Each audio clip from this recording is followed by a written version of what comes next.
Hello student, प्यारे बच्चों, नन्हे मुन्ने बच्चों, आज बीएससी जो प्रीवियस जो अपन जो एंट्रेंस एग्जाम के लिए जो बात करने वाले हैं, जो आज क्लास में हम लोग जो बात करेंगे, आज हम आपको बताने वाले हैं केमिस्ट्री का सिलेबस। जो एग्जाम में जो आपका सिलेबस रहने वाला है वो क्या रहने वाला है, उस एग्जाम के अंदर जब आप लोग एग्जाम में बैठोगे तो उसका क्राइटेरिया क्या होगा, उस एग्जाम में आप लोगों को कैसे क्वेश्चन सॉल्व करने हैं, किस प्रकार के क्वेश्चंस बनते हैं यहां पर, इस बारे में आज की क्लास में हम आपको बताने वाले हैं। इसके बाद नेक्स्ट क्लास के अंदर प्रीवियस ईयर के क्वेश्चन पेपर्स अपन सॉल्व करेंगे और इस तरह से फिर यह कारवां निरंतर जारी रहेगा। तो प्यारे बच्चों, आज हम स्टार्ट करते हैं आपके लिए सिलेबस। बच्चों, जैसा कि आपके इसके एग्जाम में देखा गया है तो 12th का सिलेबस, मेनली 12th का सिलेबस केमिस्ट्री के अंदर यहां पर आना है। विशेष मैं केमिस्ट्री की बात करूं तो फिजिक्स में आपको फिजिक्स के लेक्चर साहब ने बताया होगा, आपको बायोलॉजी में वो आपको बताएंगे। तो केमिस्ट्री में अगर मैं बात करूं तो 12th का सिलेबस आपके आने वाला है। और अगर हम 12th में देखें तो बच्चों, आपने अगर 12th में देखा है, आप सबने देखा है, मुझे मालूम है, 12th में अपने थे केमिस्ट्री के अंदर टोटल 16 चैप्टर, टोटल हमारे 16 चैप्टर केमिस्ट्री के अंदर हमारे पास थे। कोई दिक्कत नहीं, 16 ही थे। दो बुक्स में आपने देखा होगा, दो बुक्स में उनको डिवाइड कर रखा था। आपने देखा होगा chemistry first and chemistry second. पहली बुक में थे 9 चैप्टर, उसके बाद रिमेनिंग थे 7 चैप्टर। इस तरह से आपने पढ़ा। अब इसके अंदर एक पेज फंसा हुआ है, वो एक पेज ये फंसा हुआ है कि जैसे कि आपने देखिए नीट का सिलेबस हुआ या हमारे जेई का सिलेबस हुआ, तो अकॉर्डिंग टू एनसीईआरटी, ये एनसीईआरटी पे बेस्ड है, तो एनसीईआरटी पे जो अकॉर्डिंग टू बात करें तो उनमें से जो 16 चैप्टर हमारे थे, उनमें से 6 जो चैप्टर हैं वो एनसीईआरटी बुक में क्या किए गए थे, डिलीट किए गए थे। ये नहीं कह रहा मैं भी कि साहब आपके इस सिलेबस में भी वो डिलीट किए जाएंगे, लेकिन अगर क्योंकि ये है कि अकॉर्डिंग टू एनसीईआरटी होना है, तो अकॉर्डिंग टू एनसीईआरटी होना है तो ये 6 चैप्टर आपके डिलीट होंगे। तो साहब हम करेंगे क्या? तो हम ऐसा करेंगे कि जैसे आपने देखा कि एनसीईआरटी बुक में अगर हम लोग बात करें सॉलिड स्टेट, अगर हम सॉलिड स्टेट की बात करें तो एनसीईआरटी बुक में इस चीज को हटा दिया गया है, हटा दिया गया है। अगर कोई बात करे, कोई इसने जैसे राजस्थान बोर्ड से अगर एग्जाम पास किया है तो भाई उसमें भी वही एनसीईआरटी सिलेबस आने वाला है, तो वो भी ये चीज हट गई। तो हम ये नहीं कह रहे कि ये बिल्कुल ही हम ये कहते हैं कि श्योर है हम ये भाई हट गया, ठीक है, लेकिन अगर अकॉर्डिंग टू एनसीईआरटी देखा गया तो ये चीज हट गई। तो क्या करेंगे साहब, ये जो चैप्टर है, क्योंकि ये चैप्टर और दूसरे से तो रिलेटेड है नहीं, तो हम क्या करेंगे साहब, इस चैप्टर को अपन लास्ट में, अगर ये नहीं हटा तो अपन इसको लास्ट में इसके बारे में डिस्कस करेंगे। वैसे देखा जाए तो अगर हम सॉलिड स्टेट की अगर हम बात करें तो सॉलिड स्टेट के अंदर मेनली क्या आने वाला है, आप जानते हैं कि मैटर की 3 तरह की स्टेट होती है। फिजिकल स्टेट, सॉलिड स्टेट होता है, लिक्विड स्टेट होता है, गैसेस स्टेट होता है। तो solid state one of them, solid state एक इस प्रकार से है। इसमें आपको बता रखा है कि भैया किस प्रकार के क्रिस्टल ठोस पाए जाते हैं, ठीक है, आपके सॉलिड किस टाइप के होते हैं, क्रिस्टलाइन सॉलिड्स हैं, एमोफोरस है, मतलब क्रिस्टलीय ठोस हैं, आपके अक्रिस्टलीय ठोस हैं, उसके बारे में आपको बता रखा है। उनकी स्ट्रक्चर्स के बारे में बता रखा है कि भैया जो आपका क्रिस्टल लैटिस होता है उसका टाइप क्या होता है, what is the type of this, ठीक है, उसकी स्ट्रक्चर क्या होगी, व्हाट इज द, इसके लिए हम बात करें कि यूनिट सेल कौन सी है हमारे पास। फिर हम लोग यहां पर एक बात और करने वाले हैं जो ज्यादातर कंपटीशन एग्जाम्स में दिए जाता है, वो ये है कि आयनिक क्रिस्टल ठोस हैं वो किस टाइप के होते हैं, कौन से हैं, उनकी जो रेडियस होती है वो कौन सी होती है। तो ये सारी चीजें, मैग्नेटिक प्रॉपर्टीज हैं, ये चीजें हम लोग इस चैप्टर के अंदर डिस्कस करने वाले हैं। और अगर हम देखें कि प्रीवियस ईयर्स में इसका क्या वेटेज रहा है, प्रीवियस ईयर्स में, ठीक है, पिछले साल के जो पेपर्स हैं, अगर मैं बात करूं पिछले 2 सालों के पेपरों की अगर मैं बात करूं तो इस सॉलिड स्टेट में आप लोगों को 2 से 3 क्वेश्चंस यहां से आए हैं, 2 से 3 क्वेश्चंस आए। हाँ, इस बार का विशेष ध्यान रखना, क्या याद रखना है बेटा, कि अगर अकॉर्डिंग टू एनसीईआरटी अगर हम देखें तो इस बार ये चीज डिलीट है, तो इसलिए हमने यहां पर इसको क्या लिखा है, डिलीट, ठीक है। तो अगर ये डिलीट है ठीक है, तो कोई समस्या ही नहीं तो इसको लास्ट के अंदर हम लोग देखने वाले हैं। फिर उसके बाद जो नेक्स्ट यूनिट है जिसको अपन लोग कंटिन्यू करेंगे, और वो जो हमारी है, या हमारी मैं कहूं कि मेरे सिलेबस की जो पहली यूनिट जो आपकी होने वाली है, और वो होने वाली है मित्रों सॉल्यूशन, विलियन। काफी सोहनी यूनिट है जी, बहुत ही बढ़िया यूनिट है। और अगर सॉल्यूशन में से देखा जाए मेरे बच्चों, तो अगर प्रीवियस ईयर का वेटेज अगर मैं देखकर बात करूं कि भैया इसके प्रीवियस ईयर के बारे में बात कीजिए, तो प्रीवियस ईयर के वेटेज में अगर हम लोग बात करें तो दोस्तों यहां पर हम जो बात करेंगे तो भैया लालियों यहां से भी 2 से 3 क्वेश्चन आए हैं, और अगर सॉलिड स्टेट हट गया तो भैया इसका वेटेज भी बढ़ जाएगा, यहां से क्वेश्चन ज्यादा आएंगे। राइट, न्यूमेरिकल चैप्टर है भाई साहब, इसमें से न्यूमेरिकल्स आते हैं, न्यूमेरिकल देखकर घबराना नहीं है, ठीक है। फिजिक्स के न्यूमेरिकल अलग होते हैं, केमिस्ट्री के न्यूमेरिकल अलग होते हैं यारों, ठीक है। तो इसमें देख के ऐसा कुछ भी नहीं है। इसमें हम लोग क्या बात करने वाले हैं, टाइप्स ऑफ सॉल्यूशन, विलियन के प्रकार के बारे में हम लोग बात करेंगे। हम बात करेंगे जो एक क्वेश्चन आना है जिसको मैं बोलता हूं महामोस्ट जो रहने वाला है ना, वो रहने वाला है कि इसकी कंसंट्रेशन, सॉल्यूशन की कंसंट्रेशन से बेस्ड। अरे यारो हर कंपटीशन एग्जाम में बनता है क्वेश्चन, मोलरता, मोललता, यहां से क्वेश्चन बनने की बहुत बहुत बड़ी संभावना है। तो एक क्वेश्चन तो लालाओ यह है, तो तुम मान लो ये तो बनेगा ही बनेगा यहां से, तो ठीक है। फिर साहब इसके बाद इस सिलेबस के अंदर हम लोग यहां पर पढ़ने वाले हैं कि भैया सॉल्युबिलिटी, यानी हम विलेयताओं के बारे में बात करेंगे। और विलेयताओं की अगर हम बात करें तो प्यारे बच्चों, विलेयता अगर हम सॉल्यूशन देखें तो 9 टाइप के सॉल्यूशन होते हैं प्यारों। तो 9 टाइप के सॉल्यूशन की विलेयताओं के बारे में बात नहीं करेंगे। 9 टाइप के जो सॉल्यूशन उनको 3 भागों में बांटा गया है, ठोस विलयन, द्रव विलयन, गैसेस विलयन। तो विलेयता जो हम लोग यहां पढ़ने वाले हैं लालाओ, 2 प्रकार की विलेयता पढ़ेंगे, ठीक है। बेस क्या है साहब, बेस है अकॉर्डिंग टू एनसीईआरटी, ये नहीं भूलना चाहिए। और यहां पर हमारे 2 कौन से रहने वाले हैं यारो, यहां रहने वाले हैं गैसों की द्रव्य विलेयता, solubility of gases in liquid, और एक हम पढ़ेंगे ठोसों की द्रव्य विलेयता, यानी ठोसों की जल में विलेयता। और ठोसों की जल में विलेयताओं से रिलेटेड एक क्वेश्चन बना था यारो, बना था कि साम्य स्थिति में, ठीक है, कि क्रिस्टलीय ठोस को आप लोग जब विलयन के अंदर विलय करते हैं तो वो फिर जो क्रिस्टलीकरण ऊर्जा है वो किसके बराबर हो जाती है, इससे रिलेटेड ऐसा कोई क्वेश्चन बना था, ठीक है।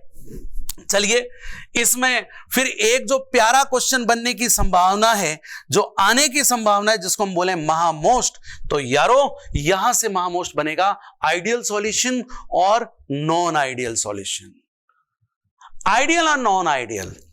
और यार देखो यहां ये देखना है कि एनसीईआरटी बुक के अंदर 2-2 एग्जांपल दे रखे हैं, तो ये इनफ नहीं है, 2-2 एग्जांपल इनफ नहीं है। कंपटीशन लाइन के अंदर क्या होता है, खुला मैदान है, ठीक है। तो यहां पर आप अगर कोई सा भी एग्जांपल अगर आपको दे दिया जाए तो आप कैसे पहचानोगे कि ये आइडियल है और ये नॉन आइडियल है। अरे चलो ये तो पहचानना आसान है प्यारों, लेकिन अगर आपसे कहें अनादर्श विलयन के प्रकार बताओ, तो अनादर्श विलयन के प्रकार हम कैसे समझेंगे, देखेंगे आगामी क्लास।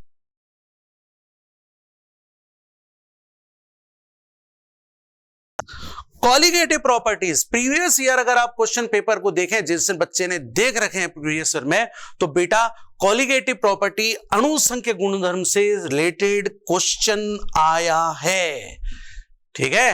अणुसंख्य गुणधर्म थे जानो रे भाइयों, ठीक है।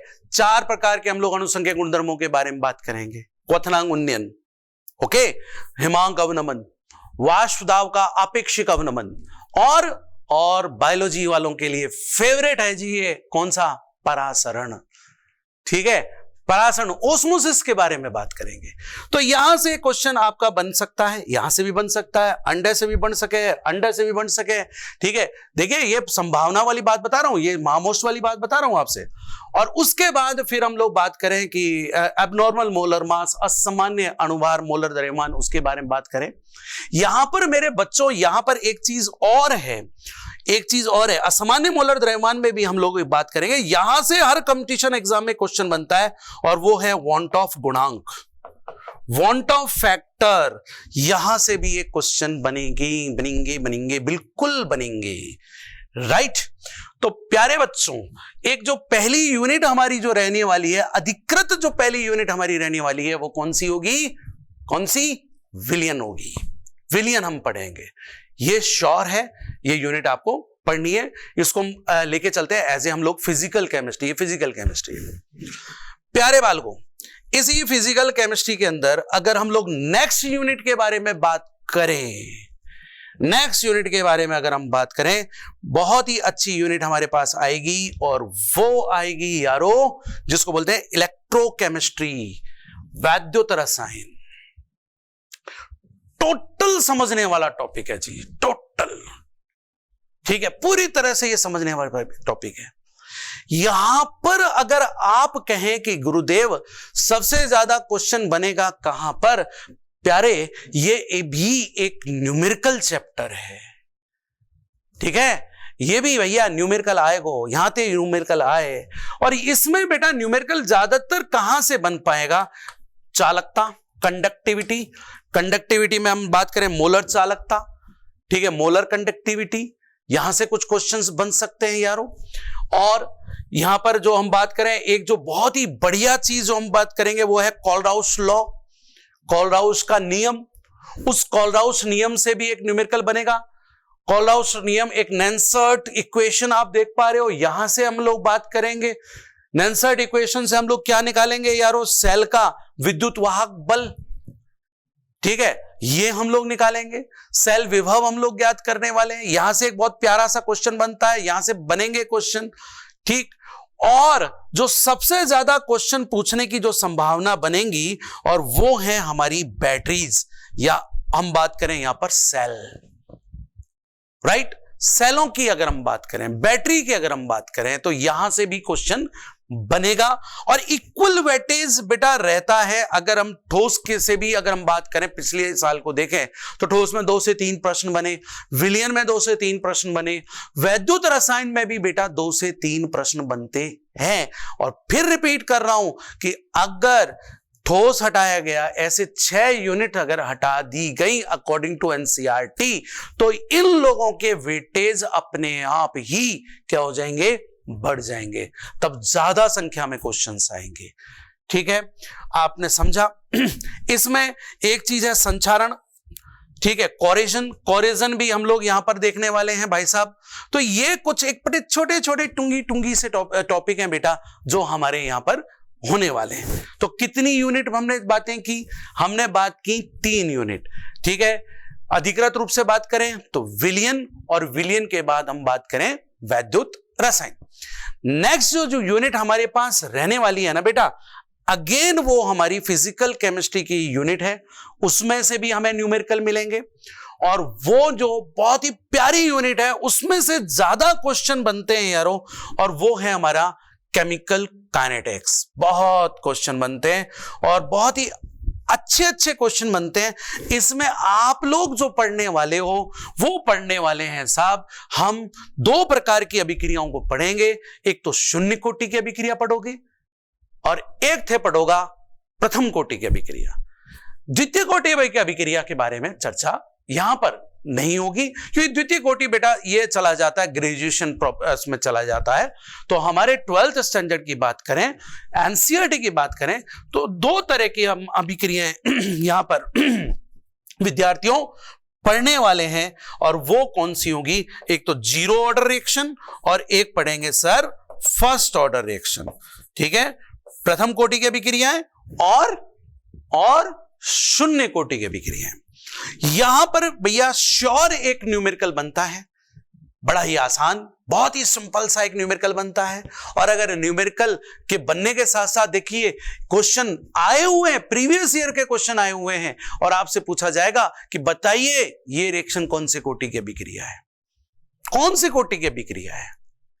जैसे कि मैं आपसे पूछूं कि भाई बताइए साहब कि सूर्य प्रकाश की उपस्थिति में हाइड्रोजन क्लोराइड गैस का बनना कौन सी कोटि की अभिक्रिया है, तो ये मेरे बच्चों ऐसे क्वेश्चन तुहानू मिलेंगे, और ये आए हुए हैं, और इसी टाइप के क्वेश्चंस आते हैं। अब इसी के अंदर एक जो टॉपिक जो हम बात करें जहां पर हम लोग बात कर सकते हैं, और ये आया हुआ क्वेश्चन है बॉस कि वो ये आया हुआ है कि उत्प्रेरक की उपस्थिति में, उत्प्रेरक जो आप जो कैटलिस्ट की जो बात करते हैं उसकी उपस्थिति में अभिक्रिया अगर ऊष्मा मुक्त हो रही है या अभिक्रिया ऊष्मा अवशोषित हो रही है तो उत्प्रेरक की उपस्थिति में ये ऊर्जाएं समान रहेंगी, बढ़ेंगी, घटेंगी, क्या होंगी? ऐसा क्वेश्चन आपको मिला है। अब इस क्वेश्चनों के आंसर क्या होंगे, इन चीजों के बारे में क्या होंगे, तो भैया थोड़ा सा सब्र रख लो, ठीक है। हम लोग पहले क्या करेंगे, प्रीवियस ईयर के क्वेश्चन पेपर्स को आपको सॉल्व करवाएंगे हमारे इसी यूट्यूब क्लासेस के अंदर, ठीक है। तो साहब ये आपके समझ में आया होगा, यहां तक कोई दिक्कत ही नहीं है।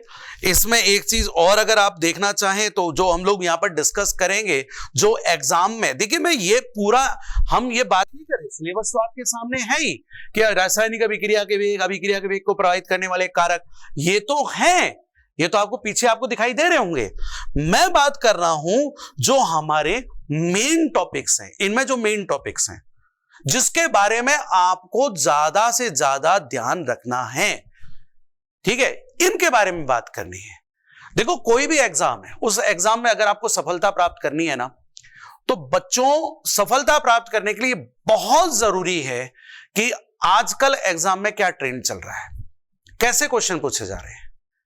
हमें अगर स्टडी करनी है तो स्टडी करने में मैं ये नहीं कह रहा कि आप भाई साहब मोटी मोटी तैयारी कर लो ना, ये नहीं, ठीक है। आप जाइए, डेप्थ में जाइए, बात को पढ़िए, डिटेल में चीजें पढ़िए, लेकिन मुझे यह तो पता हो कि एग्जाम में आ क्या रहा है, मैं उस बारे में ज्यादा ध्यान दूं, उसमें ज्यादा से ज्यादा हम लोग क्वेश्चन सॉल्व करें। इसलिए मैं उन टॉपिकों के बारे में ज्यादा बोल रहा हूं कि भाई हमारे इन, जैसे ये यूनिट है, इस यूनिट में से हमारे को बनेगा क्या, ज्यादातर क्वेश्चन कहां बनते हैं, हाफ लाइफ टाइम दे दी गई। अच्छा, इसमें एक चीज का ध्यान रखना बेटा, कंपटीशन लाइन और एकेडमिक जो क्लासेस होती हैं, एग्जाम्स होते हैं, उनमें बहुत बड़ा डिफरेंस है। एकेडमिक के अंदर अपन को क्या करना होता है, पूरी डिटेल करनी पड़ती है साहब, पूरा न्यूमेरिकल अपन को सॉल्व करना पड़ता है। यहां पर क्या है, आप मुझसे क्या सीखेंगे, मैं आपकी क्या मदद करूंगा, मैं आपकी मदद करने वाला हूं कि अपन शॉर्ट टाइम में शॉर्ट ट्रिक्स क्या होंगी, जिसको मैं बोलूंगा MORG, इन क्वेश्चनों को सॉल्व करने की MORG क्या है, कैसे हम लोग इसको सॉल्व करें जल्दी से जल्दी, पूरी कैलकुलेशन करने की क्या जरूरत है क्या, नहीं जी। इन क्वेश्चनों को सॉल्व करने के लिए जो रेट ऑफ रिएक्शन हम लोग निकालेंगे, हाफ लाइफ टाइम निकालेंगे, हम जो वेग स्थिरांक निकालने वाले हैं, वेलोसिटी कांस्टेंट जो हम निकालने वाले हैं ना, उनके लिए हमें चाहिए क्या, शॉर्ट ट्रिक्स, और वो शॉर्ट ट्रिक्स हम लोग जानने वाले हैं। तो प्यारे बच्चों, अभी तक आपने देखी 4th यूनिट की हम बात कर चुके, उनमें से सॉलिड स्टेट मैंने कहा था, सॉलिड स्टेट अपन लास्ट में अगर ये नहीं हटा तो ये जो हमारी जो 4 यूनिट होने वाली हैं, सॉलिड स्टेट को भी अगर इंक्लूड कर दिया जाए तो ये न्यूमेरिकल बेसिस यूनिट है। और इन सब में वेटेज मैंने क्या बोला, 2 से 3 क्वेश्चंस आपको मिलेंगे। प्रीवियस ईयर्स के क्वेश्चन पेपर देखोगे तो वहां मिलने वाले हैं। नेक्स्ट जो यूनिट हमारे पास है, अगला जो अध्याय, अगला जो हम लोग बात करें बेटा, वो भी आने को फिजिकल केमिस्ट्री के अंदर ही आता है, और ये हमारा थोड़ा सा स्कोरिंग यूनिट रहा करता था। मैं बात करने जा रहा हूं कॉलाइड की, कॉलाइडी अवस्थाओं के बारे में बात करने वाले हैं हम। यहां पर अधिशोषण की बात करेंगे दादाओ।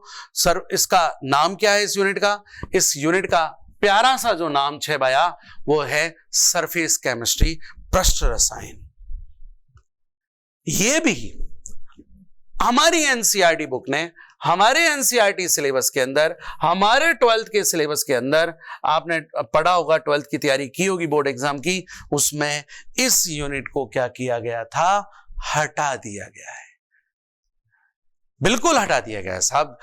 आपका नीट हो, जेईई हो, उनमें भी अब ये नहीं है। लेकिन अगर बेटा अगर ये हुई तो इस यूनिट को अपन कहां पढ़ेंगे, लास्ट में। अदरवाइज पहली यूनिट हमारी रहेगी सॉल्यूशन, दूसरी रहेगी इलेक्ट्रोकेमिस्ट्री, थर्ड हमारी अपन बात हम करेंगे केमिकल काइनेटिक्स, और इसके बारे में हम लोग बात लास्ट में।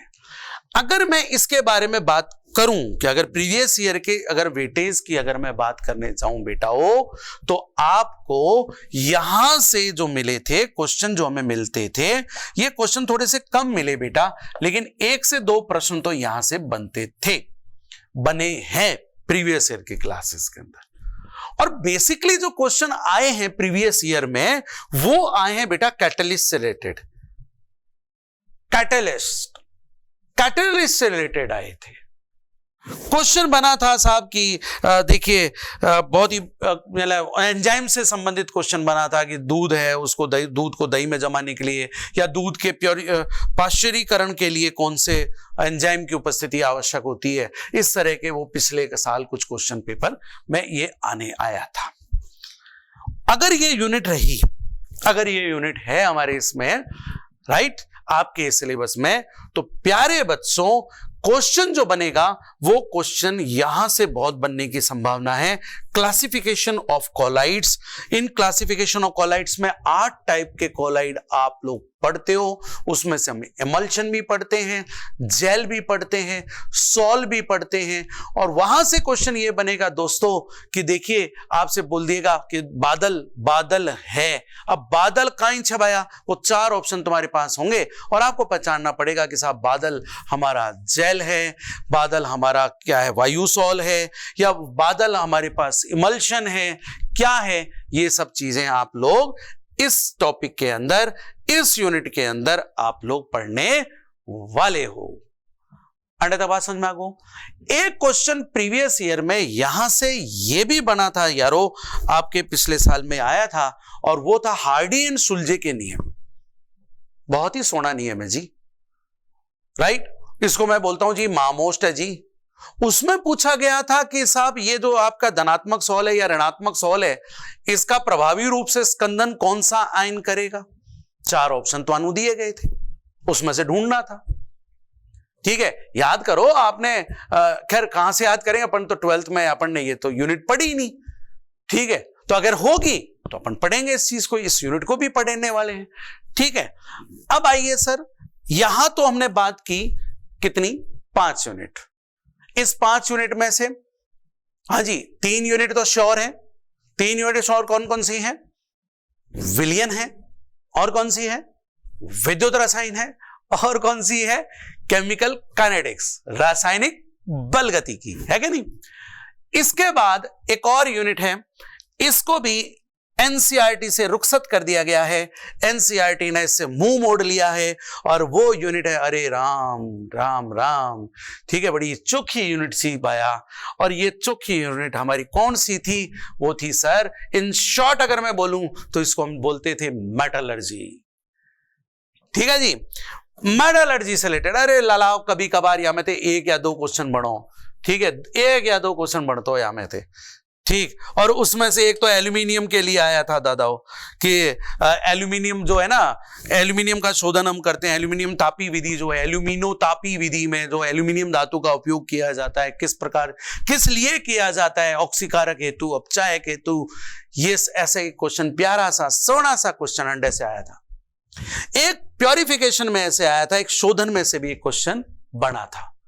अरे यारो कौन से क्वेश्चन क्या थे, ये तो अपन देखेंगे ना जब पिछले साल के क्वेश्चन पेपरों को जब सॉल्व करेंगे नेक्स्ट क्लासेस के अंदर। ठीक है, तो ये सारे चीजें हमारी इसके अंदर रहने वाली हैं, लेकिन मोस्ट प्रोबेबल अगर हम बात करें, संभावना तो यही कहती है, एनसीईआरटी की बुक तो हमारी यही कहती है कि साहब ये अब चैप्टर हमसे रुखसत हो गया है, लेकिन रहेगा तो अपन इसको लास्ट में पढ़ेंगे भाइयों। नेक्स्ट की बात कीजिए। नेक्स्ट भी चैप्टर जो है, अब ये मत सोचना कि साहब आप सोचोगे कि और यार कछु बचो ही ना, ये तो सारो ही निकल को। ठीक है, ऐसा ना है भाई। ठीक, टोटल 16 यूनिट है, 6 इन्होंने एनसीईआरटी बुक में नहीं है, बची कितनी 10 यूनिट। मैं तो मान के चल रहा हूं मेरे पास तो 16 की 16 है। पहले हम इन 10 को करेंगे और फिर बाद में उस 6 को। लेकिन जो नेक्स्ट यूनिट का जो हल्ला होने वाला है भाई साहब, बहुत क्वेश्चन आते हैं, बहुत क्वेश्चन। तुम्हारे को अगर प्रीवियस ईयर के क्वेश्चन पेपर तुम्हारे पास है, ठीक है, तो आप देखिएगा, लेके बैठिएगा जब हम इसको सॉल्व कराएंगे। और प्यारे बालकों, नन्हे मुन्ने लालाओ लालियों, जो टॉपिक है हमारा वो है पी ब्लॉक। ओ राम भैया, यहां से तो कई बार बेटा 4-4, 5-5 क्वेश्चन आए हैं, जो कि एनसीईआरटी बुक ने इसका रुखसत कर दिया गया है। लेकिन विद्यार्थियों ध्यान से सुन लो, ठीक है, इसमें सबसे इंपॉर्टेंट चीज जो थी मेरे बच्चों वो था संकरण, हाइब्रिडाइजेशन। बहुत ही प्यारी चीज थी साहब, संकरण। अरे भैया 11th में तुमने पढ़ा है साहब, केमिकल बॉन्डिंग के अंदर तुमने पढ़ा है, उसमें आपको हाइब्रिडाइजेशन बताया गया था, ज्योमेट्री बताई गई थी, ज्यामिति बताई गई थी, ठीक है। तो भैया यहां से क्वेश्चन बहुत बने थे, और बने थे जिनोन के कुछ यौगिक थे, उनके संकरण कौन से होंगे, सल्फर के कुछ यौगिक थे, उनके संकरण कौन से हैं, ऑक्सी अम्ल, ऑक्सी अम्लों के बारे में हमने पढ़ा था। ऑक्सी अम्ल बेटा ये फास्फोरस के ऑक्सी अम्ल होंगे, सल्फर के ऑक्सी अम्ल थे। इन सब के बारे में हमारे पास बहुत सारे क्वेश्चन बनते हैं, बहुत सारे क्वेश्चंस। इसमें एक चीज और है दादाओ, और वो चीज कहां थी जो हमारे 12th से रिलेटेड थी।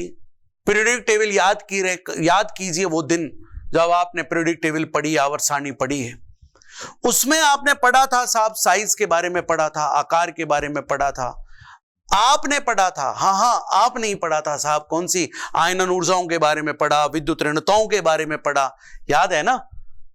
तो उनके बारे में कुछ क्वेश्चंस हैं कि भाई हम एक वर्ग में ऊपर से नीचे जाएं तो आकार पे क्या प्रभाव पड़ने वाला है, बाएं से दाएं जाएं तो उस आकार पे क्या प्रभाव पड़ेगा। तो बेटा एक बहुत सारे क्वेश्चनों की श्रेणी बनती है, और आप प्रीवियस ईयर के क्वेश्चन पेपर देखें तो 5 से 6 क्वेश्चंस भाई साहब अंडे से बने 6, 5 से 6 क्वेश्चन। अरे भैया बड़ा लंबा चौड़ा चैप्टर है, ठीक है, जिसे कथित तौर पे कहा जा रहा है कि साहब इसको डिलीट कर दिया गया है, ठीक है। देखो मैं बार बार आपको ये रिपीट कर रहा हूं, कहीं आप ये ना सोच लें भैया अगर इसको डिलीट किया गया है तो बहुत ही अच्छी बात, नहीं किया गया है तो हम इसको छोड़ेंगे नहीं, हम इसको भी पढ़ेंगे श्योर। इसमें से एक एक चीज, जो भी चीजें हैं, देखिए बेटा ऑक्साइड्स के बारे में करेंगे। बेसिकली 12th में पी ब्लॉक के अंदर अगर हम बात करें, अगर आप जानते हो तो पी ब्लॉक के अंदर कुल कितने वर्ग हैं, कुल कितने ग्रुप हैं? 6 ग्रुप हैं, जानते हो ना। अरे भाई 6 ग्रुप क्यों होते हैं? क्योंकि IUPAC ने इनको ग्रुपों में कैसे बांटा है, इनमें उपस्थित इलेक्ट्रॉनों की संख्या के आधार पर। अरे बालकों, तुम बालक बालिकाओं थे, जानो हो, क्या जानते हो कि पी उपकोष में कुल कितने इलेक्ट्रॉन होते हैं? तुम्हें पता है रे, मैक्सिमम इलेक्ट्रॉन 6 होते हैं। तो इसमें वर्गों में अगर हम लोग इसको डिवाइडेड करें तो कितने वर्गों में डिवाइड कर सकते हैं? 6। तो लालाओ लालियों, मोड़ा और मोड़ियों, यहां पर जो हम बात करें ना दादाओ, वो ये है कि जो 6 वर्ग हैं, उन 6 वर्ग में से 2 वर्गों के बारे में अध्ययन किया था 11th में। कौन कौन से? समूह 13 और समूह 14, बोरॉन परिवार और कार्बन परिवार। 12th में इस सिलेबस के अंदर, आपके सिलेबस के अंदर जो 4 वर्ग जो आप लोग पढ़ने वाले हैं, वो 4 वर्ग कौन से होंगे? समूह 15, 16, 17 और 18, इन 4 के बारे में पढ़ेंगे। यहां से क्वेश्चन बनता है दोस्तों, हाइड्रोजन के यौगिक, इनके हाइड्रोजन के यौगिक, उनमें से क्षारीय गुण कौन सा है, अपचायक प्रवृत्ति कौन सी है, इनका स्थायित्व कौन सा है, बंध कोण कौन सा आ गया, ये सारे क्वेश्चन आते हैं, 100% आते हैं। इधर से क्वेश्चन आपके बनते हैं। 18वां वर्ग थे जानो, अक्रिय गैसों का वर्ग है, ठीक है। तो ये सारी चीजें आप लोगों को कहां मिलेंगी? पी ब्लॉक के तत्व। एस ब्लॉक 11th में चला गया, तो एस ब्लॉक की तो कोई टेंशन करने की बात है ही नहीं। अच्छा, आवर्त सारणी कितने भागों में आप जानते हैं वर्गीकृत है, पता है आपको? आवर्त सारणी को अगर हम देखें तो आवर्त सारणी दादाओ हम बात करते हैं एस ब्लॉक, आवर्त सारणी में पड़ा हुआ है पी ब्लॉक, बीच में पांव पसार के बैठे हुए हैं साहब हमारे डी ब्लॉक, डी ब्लॉक में भी आ गए एफ ब्लॉक, एफ ब्लॉक को लात मार के निकाल दिया, आवर्त सारणी के नीचे पसार दिया।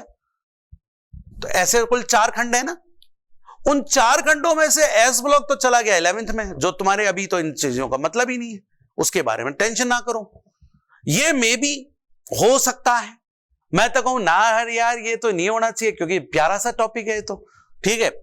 अब जो श्योर है, जो आपको मिलने वाला टॉपिक है और जो है आपके, जो डिलीटेड नहीं है एनसीईआरटी बुक के अंदर, जो एनसीईआरटी बुक ने जिसपे खंबा गाड़ रखा है साहब, और जहां से क्वेश्चन आने की संभावना, अगर पी ब्लॉक गया ना तो डी ब्लॉक में से बहुत सारे क्वेश्चन बनेंगे।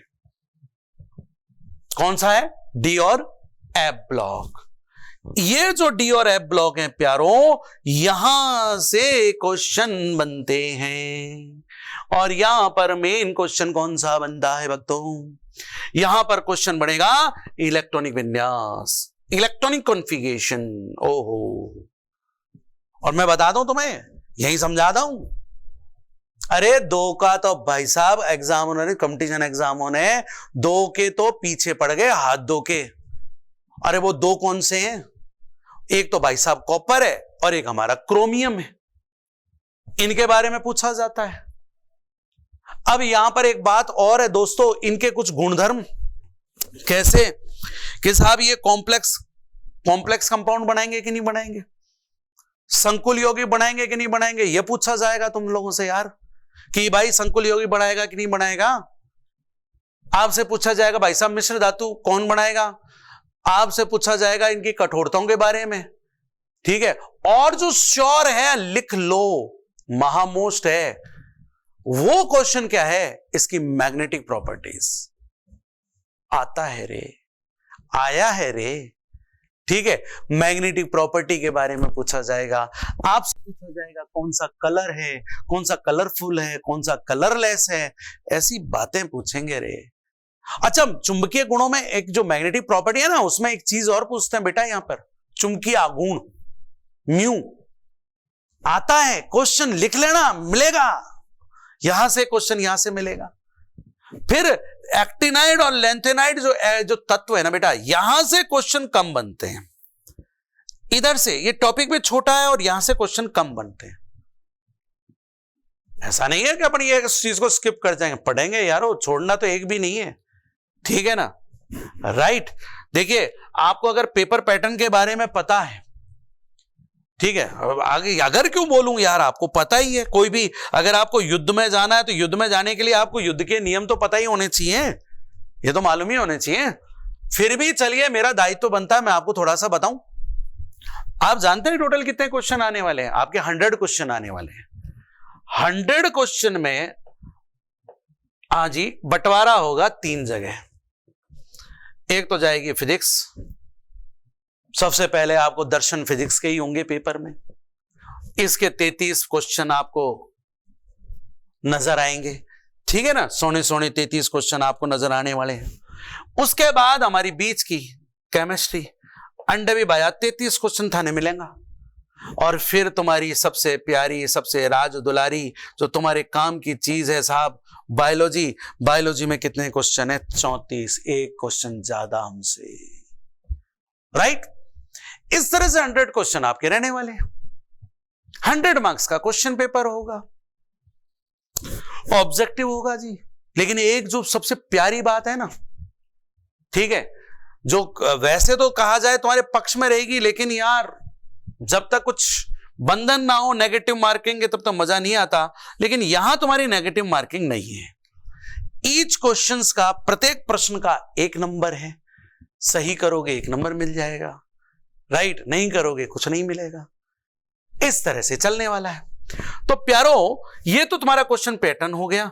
तो उसमें से अभी तक हमने जो आपको बातें बताई, इसको मैं इनऑर्गेनिक केमिस्ट्री के अंदर शामिल करता हूं। ये डी और एफ ब्लॉक का एलिमेंट रहने वाला है। बड़ा अच्छा क्वेश्चन पेपर बनेगा यहां से, ठीक है।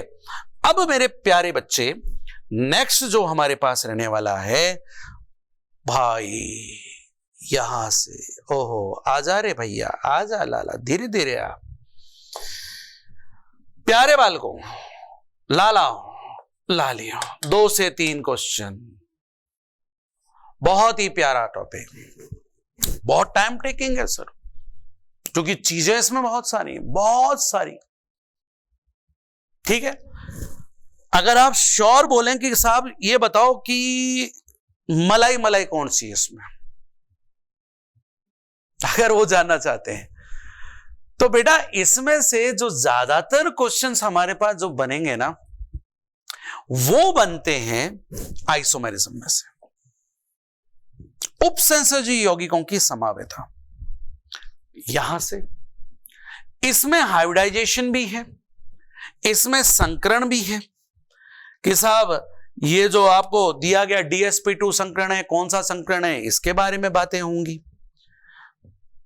धातु कार्बोनिल यौगिकों के बारे में बातें करेंगे, इनकी स्टेबिलिटी के बारे में बात करने वाले हो आप। वर्नर सिद्धांत पढ़ेंगे इसके अंदर, और इसी टॉपिक के अंदर जो आपको समझाने वाली बातें हैं, जो आपके लिए सबसे इंपॉर्टेंट रहने वाली बात है, वो ये रहने वाली बात है कि क्वेश्चन बन सकता है टाइप्स ऑफ लिगेंड्स से, लिगेंडों के प्रकार।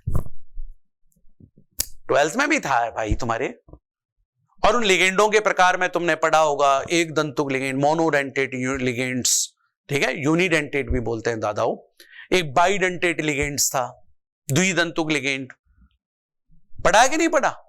उसमें आपने किलेट लिगेंड्स भी पढ़े थे, और जो सबसे इंपॉर्टेंट रहने वाला एम्बीडेंटेट, उभय दंतुक लिगेंड।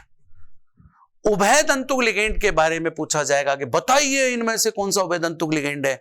आया था प्रीवियस ईयर के क्वेश्चन पेपर में, झांक के देखो थे, ठीक है, ये क्वेश्चन यहां से बना था।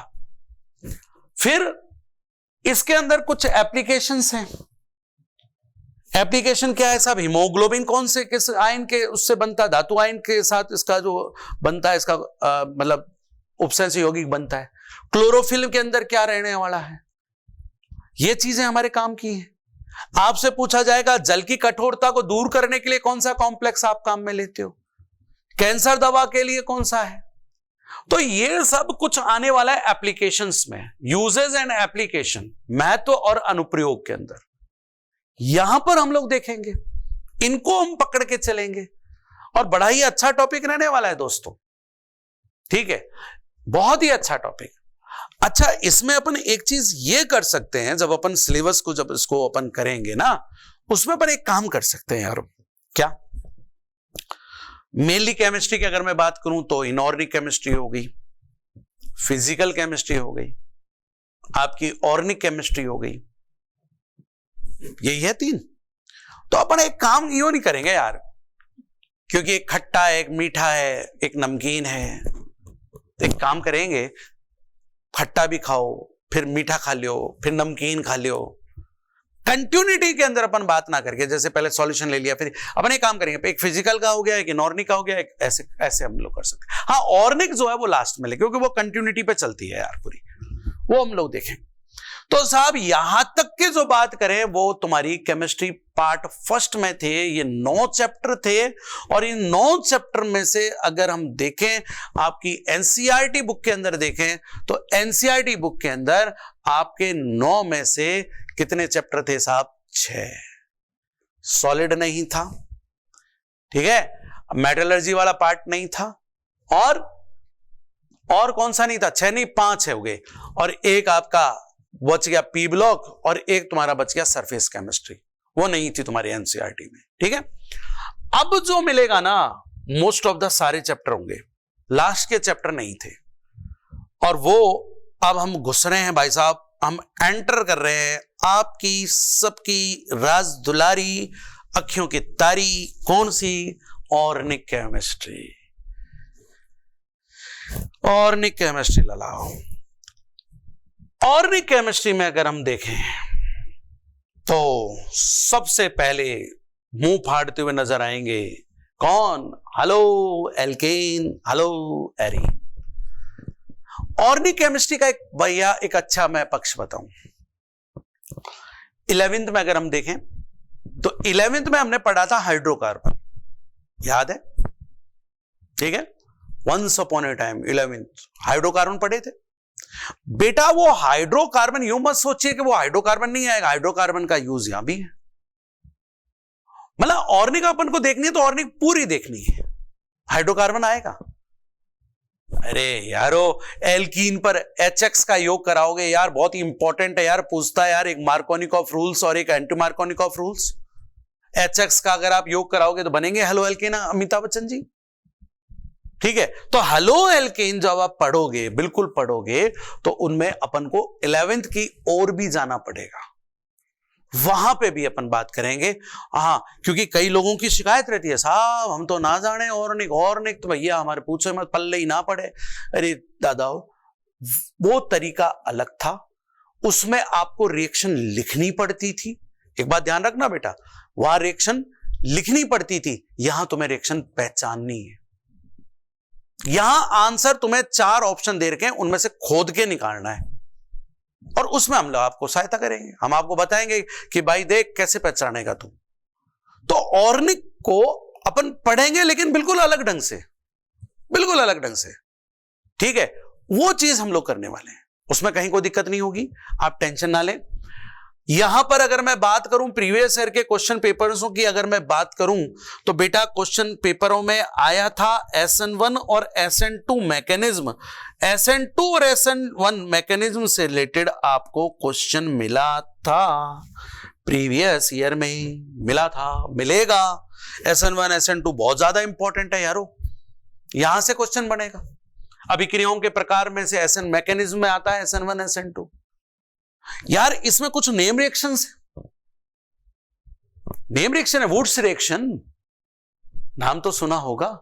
फिकेल्स्टीन अभिक्रिया पढ़ेंगे, इसमें स्वार्ट अभिक्रिया पढ़ेंगे। नेम रिएक्शन का अपने आप में बहुत बड़ा योगदान रहता है बेटा, नेम रिएक्शन बहुत इंपॉर्टेंट होती है, आपको लिखवाया होगा बेटा, इंपॉर्टेंट है नेम रिएक्शन।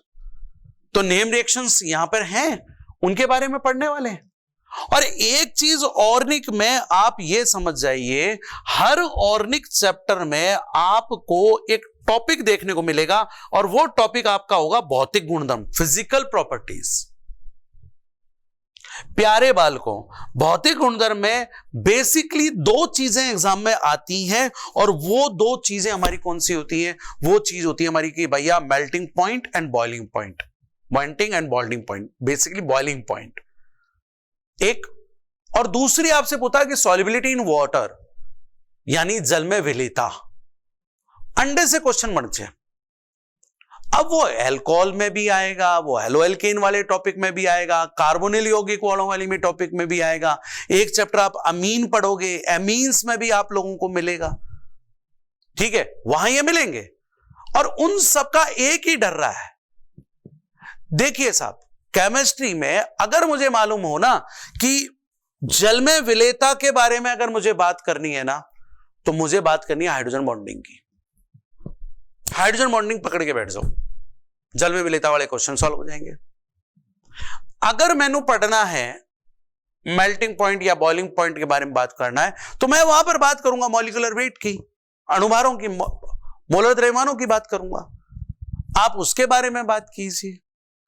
आप अगर बात करना चाहते हैं SN1 SN2, देखिए आप एक काम ये मत कीजिए कि सारे कारकों को एक जगह ही ठोक देते हो ना, हर जगह अपना एक विशिष्ट कारक होता है, उसके बारे में बात करनी है। SN1 के बारे में बात करनी है तो मैं आपसे कहूंगा कि बेटा तुझे पता होना चाहिए कार्बोनियम आयनों के स्थायित्व के बारे में मालूम होना चाहिए, stability of different carbonium ions आपको मालूम होना चाहिए। अगर मैं SN2 के बारे में बात करने वाला हूं, यहां से क्वेश्चन बना बहुत अच्छा बनेगा, आया हुआ भी है। SN2 की मैं बात करूं तुमसे, तो मेरे बच्चों मैं आपसे कहूंगा कि यहां पर आप स्टेरिक हिंड्रेंस की बात कीजिए, त्रिविम बाधा के बारे में बात कीजिए। त्रिविम बाधा क्या होती है पढ़ेंगे रे यार, ठीक है।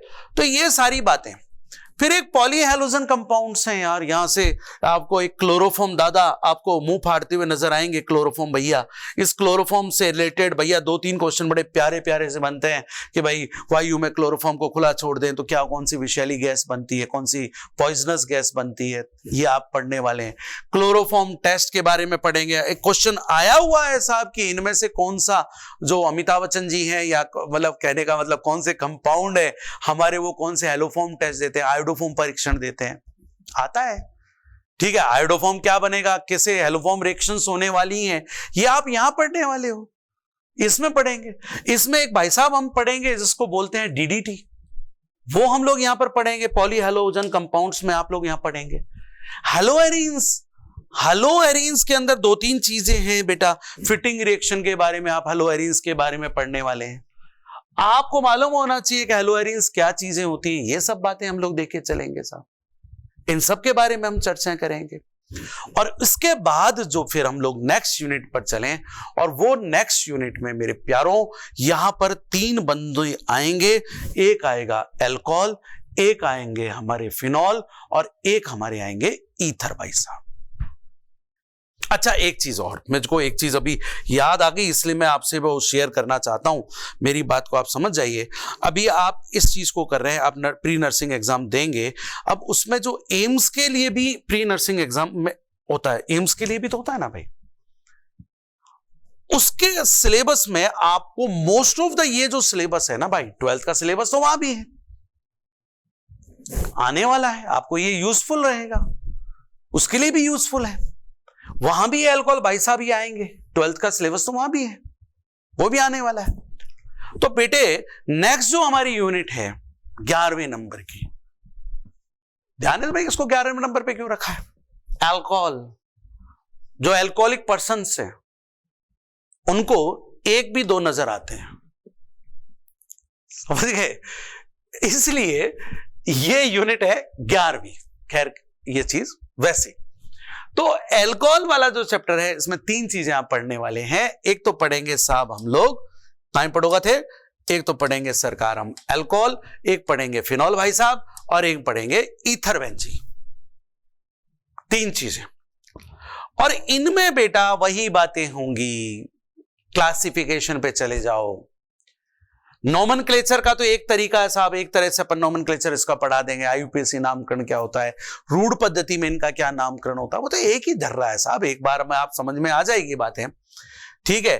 फिर इसके बाद इनका विरचन, विरचन का मतलब मेथड ऑफ प्रिपरेशंस होती हैं, बनाने की विधियां हो गई, अल्कोहल बनाने की विधि कौन सी है, कैसी है, ये सारी हम बात करने वाले हैं।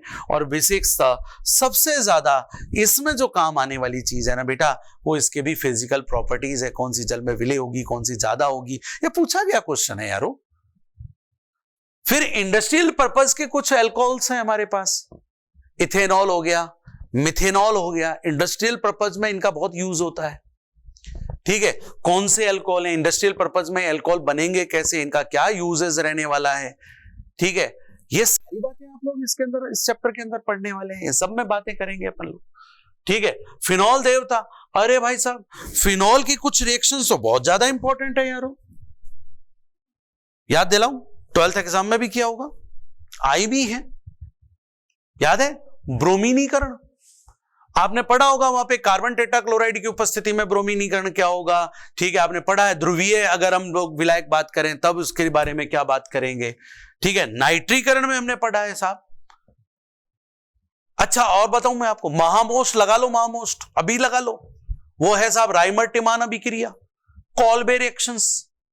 तो ये सारी रिएक्शंस आपको कहां मिलने वाली हैं, फिनॉल भाई साहब में। ईथर के बारे में अगर हम बात करें तो एक तो इसके यूज बहुत ज्यादा इंपॉर्टेंट है जी, और एक ईथर भाई साहब जो हमारे पास ईथर भाई साहब हैं, इनमें जो सबसे ज्यादा इंपॉर्टेंट वाली बात बनेगी, एक है विलियमसन ईथर संश्लेषण अभिक्रिया, बहुत पूछी जाती है।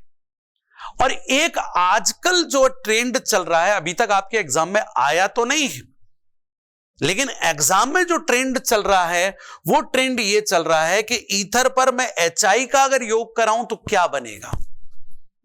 ये सब चीजें आप ईथर वाले भाई साहब के अंदर आप पढ़ेंगे, वही 12th वाली बातें हैं जो आपने वहां पढ़ी थी, बस केवल एक तरीका बदलने वाला है बेटा। वहां तुमने इसको लिखा था और यहां 4 ऑप्शन में से इन भाई साहब को तुम पहचानोगे, इतना करना है।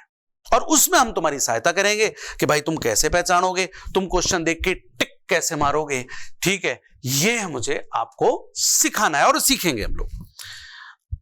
इसके बाद नेक्स्ट चैप्टर पे अगर हम बात करें, 12वें नंबर के चैप्टर पे हम पहुंचे, तो 12वें नंबर का चैप्टर है एल्डिहाइड कीटोन कार्बोक्सिलिक अम्ल।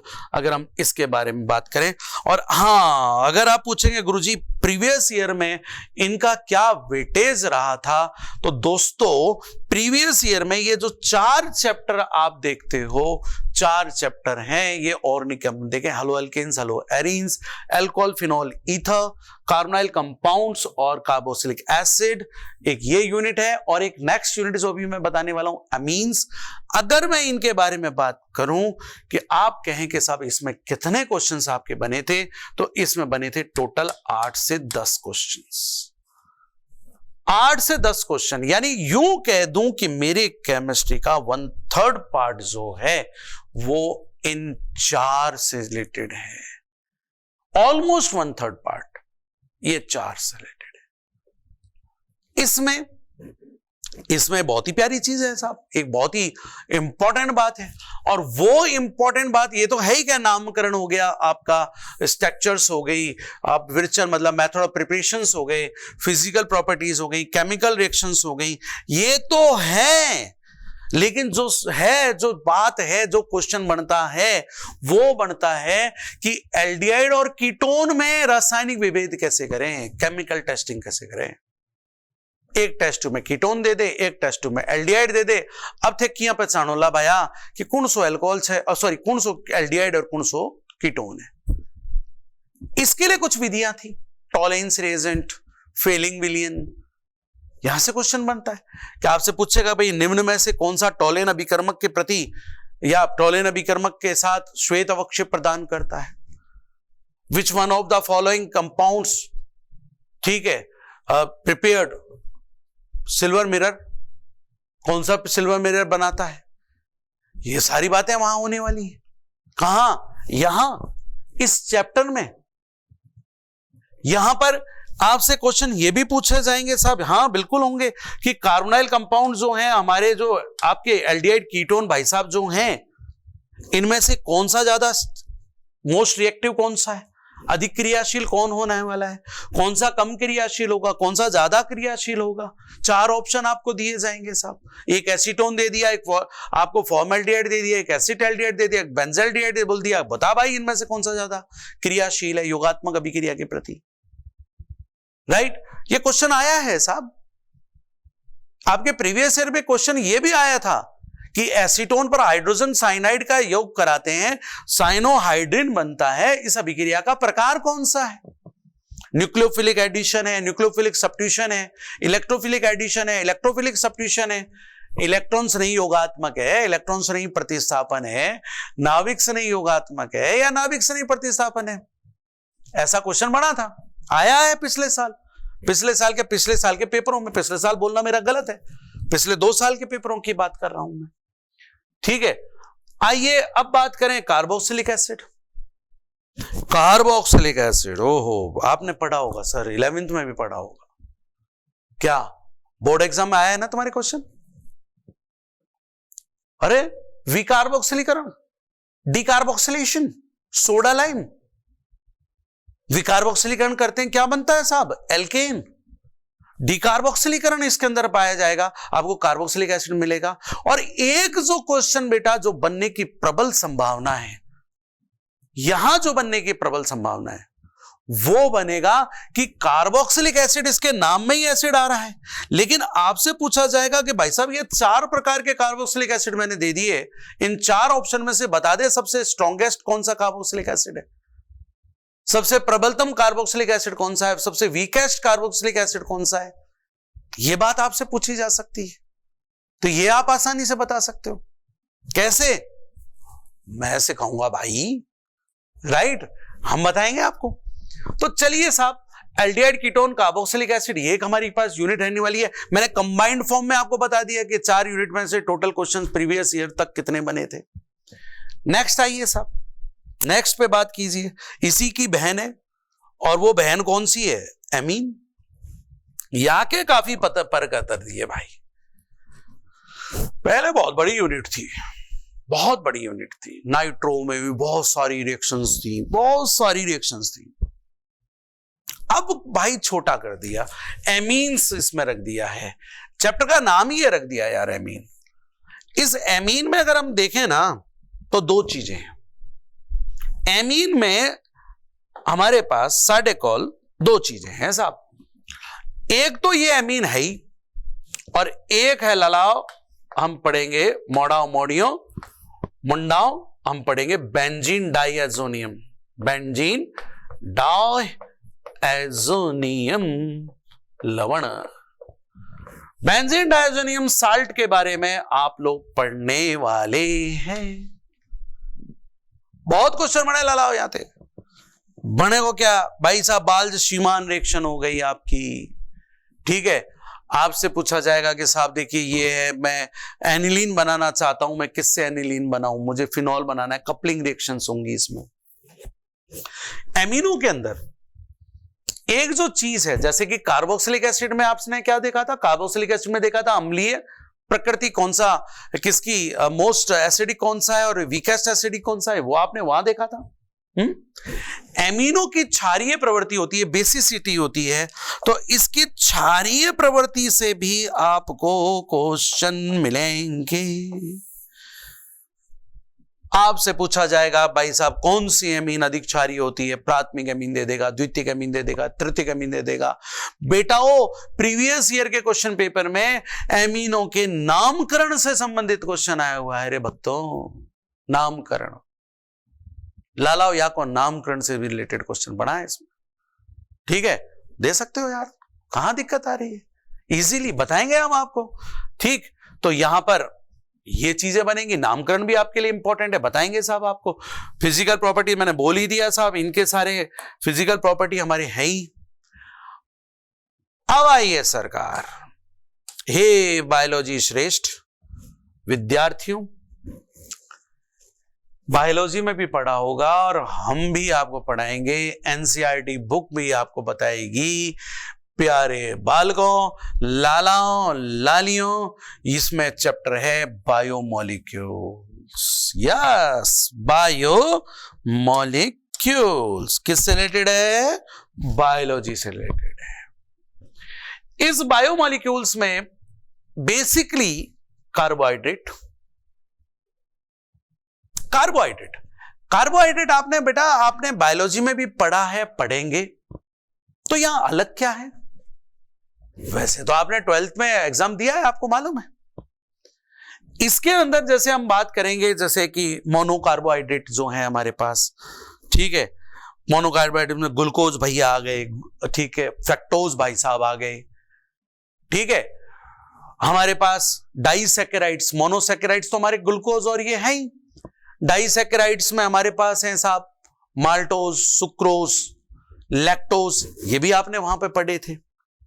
कुछ रिलेटेड, इनसे रिलेटेड रिएक्शंस आपसे पूछा जाएगा भाई साहब, जो बायोलॉजी में आपने नहीं पढ़ी हम पढ़ाएंगे, क्योंकि हमारे जिम्मे है ये कि साहब बताइए कौन सी ये इनमें से अभिक्रिया ऐसी है जिसमें आपको ये बताया जाएगा कि ग्लूकोज के अंदर एक सीधी कार्बन श्रृंखला होनी चाहिए। आप बताइए मैं कौन सी रिएक्शन से ये पता लगा पाऊंगा कि ग्लूकोज के अंदर भाई साहब एल्डिहाइड समूह होता है, ये बता दीजिए आप। ये सब इसके अंदर आप लोग पढ़ने वाले हैं। लेकिन मोस्ट ऑफ द क्वेश्चन जो बनता है ना इसमें से बेटा, वो बनेगा कहां, विटामिन्स। विटामिन्स आया हुआ क्वेश्चन है प्यारे, पिछले साल में आपको विटामिन का एक क्वेश्चन मिलेगा, विटामिन से रिलेटेड क्वेश्चन बनेंगे, एंजाइम से रिलेटेड क्वेश्चन बनेंगे साहब, बनेंगे साहब। आया था क्वेश्चन यूरिया, यूरिया, ठीक है, यूरिया का जल अपघटन कौन से एंजाइम की उपस्थिति में होता है, ये क्वेश्चन बनाया था पिछले साल, मतलब प्रीवियस ईयर के क्वेश्चन पेपर्स में बना है। जो अनचुआ है वो है आपका न्यूक्लिक एसिड, यानी कि डीएनए एंड आरएनए। ये डीएनए और आरएनए ये बायोलॉजी में भी पढ़ते हैं और आप ये ज्ञान हमसे भी लेंगे। कौन सा, डीएनए आरएनए। अंडे से क्वेश्चन आयो को नहीं भाया, लेकिन आने की परम संभावना है। तो न्यूक्लिक एसिड्स के बारे में आप पढ़ने वाले हैं। हार्मोन्स तो बेटा, हार्मोन्स तो बेसिकली बायोलॉजी से रिलेटेड बहुत ज्यादा है। कौन से हार्मोन्स हैं, ऐसे ऐसे हार्मोन्स दे रखे हैं भाई साहब के पूछो, ठीक है, राइट। तो हार्मोन्स के बेटा एक सारणी बनाएंगे अपन, उसमें पढ़ेंगे भाई ये हार्मोन्स यहां काम आता है, ये काम आता है, बस ये हमारा जैवणु भाई साहब, ठीक है। जैवणों में क्या चीज है? कार्बोहाइड्रेट्स हैं, प्रोटीन्स हैं, ये हैं वो हैं। आपसे पूछा जाएगा भाई प्रोटीन है कितने प्रकार की होती है, ठीक है साहब, हमारी अल्फा एमाइलोज है, जो एमाइलोज प्रोटीन है वो किससे मिलकर बनी होती है, ये सब बातें, राइट। अब आइए साहब, यहां तक 14 चैप्टर हो गए हैं। अब बच्चे हमारे दो सोने सोने प्यारे प्यारे, एक है पॉलीमर और एक है डेली लाइफ इन केमिस्ट्री। कैंची चला दी गई है साहब, कैंची चला दी। एनसीईआरटी बुक में पॉलीमर भाई साहब नहीं रहे। एनसीईआरटी बुक में जो नेक्स्ट चैप्टर में बताऊंगा, डेली लाइफ इन केमिस्ट्री, दैनिक जीवन में रसायन का उपयोग, महत्व, ये भी एनसीईआरटी बुक से गायब हो चुका है। लेकिन अगर हमारे सिलेबस में है तो जैसा कि मैं बार बार बोल रहा हूं ललाओ, हम यह पढ़ेंगे। कब पढ़ेंगे? लास्ट में पढ़ेंगे। पॉलीमर के अंदर अगर आप बात करें तो पॉलीमर में मैं कहूंगा कि पॉलीमर के मैं आप इस चैप्टर को दो पार्ट में डिवाइड कर लो। एक है क्लासिफिकेशन ऑफ पॉलीमर्स, और एक है हमारे टाइप्स ऑफ पॉलीमर्स। मतलब टाइप्स ऑफ पॉलीमर को नहीं बोलना चाहिए क्योंकि क्लासिफिकेशन में ही आ गया वो एक प्रकार का। मैं कह दूं एग्जांपल्स ऑफ पॉलीमर्स। आपको बताया जाएगा रबर हैं साहब, रबर कितने प्रकार के हैं, ठीक है, कृत्रिम रबर कौन से हो गए, प्राकृतिक रबर कौन से हो गए। इनमें तो पढ़ना पड़ेगा कि भाई साहब ये जो कृत्रिम रबर है, जैसे मान लीजिए आपको मैंने बोला ब्यूना एस है, तो इस ब्यूना एस के पॉलीमर जो है हमारा, उसके मोनोमर कौन सा है, एकलक कौन से हैं। बड़ा अच्छा क्वेश्चन बनता है। टेरिलीन है, नायलॉन 66 है, इनके कौन से एकलक हैं, यहां से ये क्वेश्चन बनते हैं, ठीक है। और वर्गीकरण तो है ही, आपसे पूछ लिया जाएगा कि नायलॉन 66 है, बताइए इनमें से किस टाइप का पॉलीमर है। बहुत ही प्यारा क्वेश्चन है जी। वो फिनॉल भले ये चैप्टर अगर नहीं भी रहा तो भी देखिए फिनॉल में एक चीज आती है दादाओ, और फिनॉल में एक बात बनती है, फिनॉल और फॉर्मल्डिहाइड मिलकर बेकेलाइट बहुलक बनाते हैं, ताप दृढ़ होता है, थर्मोसेटिंग पॉलीमर है। आपसे पूछा जाएगा कि भाई साहब कौन सा थर्मोसेटिंग पॉलीमर है, या जो बेकेलाइट बनता है उसका मोनोमर्स क्या होते हैं, तो फिनॉल के उससे भी आ जाएगा, फिनॉल के वहां से आ जाएगा, यहां पर ये क्वेश्चन बनता है। एंड लास्ट एंड फाइनल, आज की इस कथा का अंतिम चरण में हम आपके लिए ये जो भाष्य हैं, जो ये चैप्टर रहने वाला है, जो आपका चैप्टर रहेगा, जो उसको एनसीईआरटी ने ठुकरा दिया है, वो चैप्टर आपका है दैनिक जीवन में रसायन। प्यारे विद्यार्थियों, इसमें आपको पढ़ना पड़ेगा मेडिसिन्स के बारे में। मेडिसिन्स के बारे में आप पढ़ेंगे, जिसको हम ड्रग्स बोल दें, मेडिसिन अच्छा नहीं लग रहा है तो ड्रग्स बोलिए आप लोग। इस मेडिसिन में आप लोग पढ़ेंगे कि भाई साहब हमारे पास कौन सी है, पीड़ारी औषधि कौन सी है, ठीक है। अच्छा, पिछले साल एक क्वेश्चन बना था और बहुत इंपॉर्टेंट है, अगर ये रहा तो वो आएगा, और वो है, तुम सब लोग जानते हो डिटॉल। डिटॉल किसका कॉम्बिनेशन है, किससे मिलकर बनता है, डिटॉल में क्या क्या चीजें हैं, ये आपसे पूछी जाएगी। सरकार की पूतिरोधी जो है हमारे, जिसको पूतिरोधी मतलब एंटीसेप्टिक क्रीम बोरोलिन, राइट, उसके बारे में आपसे पूछा जाए भाई कौन सी औषधि जो है एंटीसेप्टिक है, ये बता दो साहब, ठीक। इसमें एक चीज और है, इसमें ये तो खैर है ही, औषधियां तो हैं ही आपके। उसके बाद फूड प्रिजर्वेशन, भोजन में रसायन। आजकल डिब्बा पैक खाना आप लोग खूब खाते हो, है ना, मेरे जैसे मोटे हो जाते हो फिर खा पी के। तो ये फूड प्रिजर्वेशन इतने लंबे समय तक आप कैसे रखते हो? बीकानेरी रसगुल्ले भाई साहब, ठीक है, वैसे रखो तो आप देखो खट्टे हो जाए, आप तो वैसे रखो, लेकिन वो डिब्बों में भाई पूछो मत कितनी एक्सपायरी डेट होती है, तो उसमें ऐसा क्या मिला देते हो?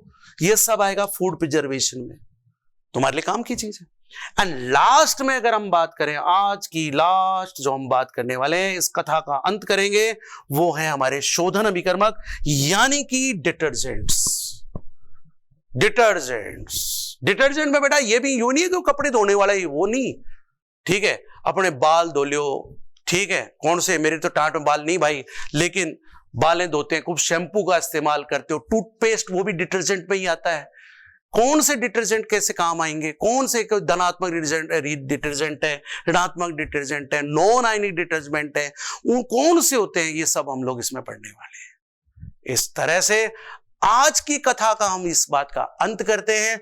लेकिन आपको इस बारे में बेटा देखो करना क्या है, कुछ नहीं करना, केवल आप क्लास के अंदर नियमित रहें, इसको आप लोग अपनाएं, इसके बारे में पढ़ें। हम यहां पर आपको मिलेंगे और फिर जैसे अब ये नेक्स्ट क्लास हमारी क्या होने वाली है, नेक्स्ट क्लास में हम क्या करेंगे, प्रीवियस ईयर के क्वेश्चन पेपर सॉल्व करेंगे। उसके बाद क्या करेंगे, फिर भैया शुरू हो जाएंगे, एक चैप्टर से शुरू करेंगे। कहां से शुरू करेंगे, आप जानते हो, सॉल्यूशन से अपन लोग स्टार्ट करेंगे। तब तक के लिए ठीक है, फिर मिलेंगे आपसे, ठीक, तब तक के लिए आप लोग पढ़ते रहें और हम लोग इसी जोश के साथ आपको पढ़ाते रहेंगे। ठीक है, धन्यवाद, राम राम।